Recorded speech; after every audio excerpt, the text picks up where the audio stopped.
当美国政府债台高筑，急需外部资金来购买美国国债的时候，美国政府特使就趾高气扬的来了，这就是所谓的分割式合作。如此蛮横无理的要求，在美国看来或许还是比较优雅而礼貌的。各位网友大家好，欢迎来到包明说。这期话题我们说的是什么叫分割式的合作，不就是美国要占中国的便宜吗？美国政府对中国一直有很深的怨念，最近这种不满意的理由又增加了一条。美国方面指责说中国不肯接受拜登政府的分割式合作，所以多轮谈判一直处在僵局当中。那中国方面提出的立场是问题关联。那么分割式合作与问题关联这两个概念有什么不一样的地方？所谓分割式的合作是拜登政府提出来的。美国和中国之间同时存在着竞争、合作和对抗。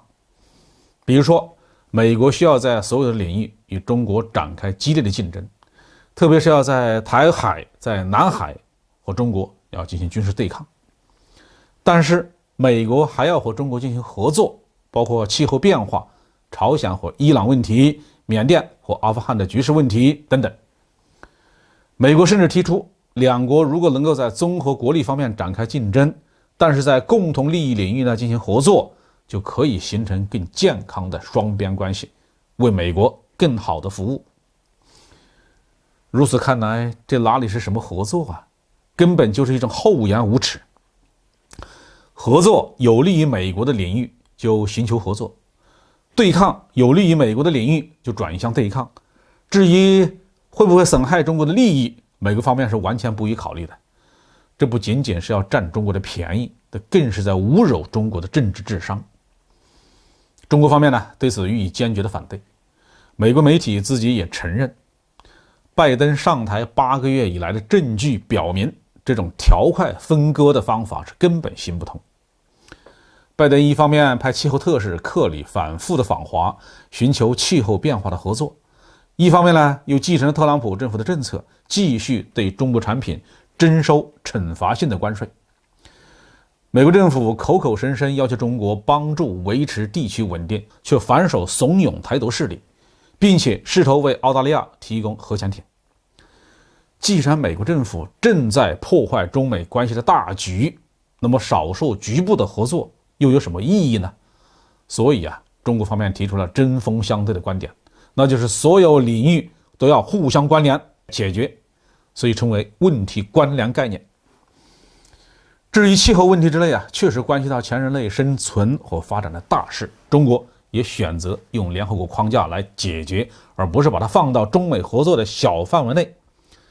比如说，中国已经通过联合国框架来宣布，为了应对全球变暖，同意停止在海外建设新的燃煤发电厂，不给美国人自吹自擂的机会。奇怪的是，分割式合作这种方式在其他很多国家身上就屡试不爽。特别是美国的诸多的盟国比如说德国日本韩国美国在要求这些国家承担费用、转让技术、出让核心企业的股份的时候，后者都是老老实实的照办，甚至连怨言都没有一句。难道这些国家的政治经济领袖人物都是低智商吗？当然是不可能的。实际原因是美国用政治、军事、法律、金融，甚至是特务手段，彻底的渗透了这些国家的上层和思想界、传媒界，让这些国家完全没有反抗美国薅羊毛的能力。少数人如果打算反抗一下，轻则被爆出丑闻下台，重则遭到长臂管辖坐牢。总之是缺乏政治独立，沦为美国吸血的对象。当然了，这个世界上也有少数国家坚决抵制美国的分割式合作，这里面就包括中国、俄罗斯、伊朗、朝鲜、委内瑞拉。这些国家毫无例外，通通遭到了美国的污名化和残酷的打击，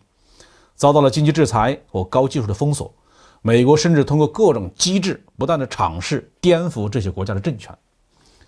然而，当美国需要面对环境、气候、反恐、防疫这些全球性的问题的时候，当美国政府债台高筑，急需外部资金来购买美国国债的时候，美国政府特使就趾高气扬的来了，这就是所谓的分割式合作。如此蛮横无理的要求，在美国看来或许还是比较优雅而礼貌的，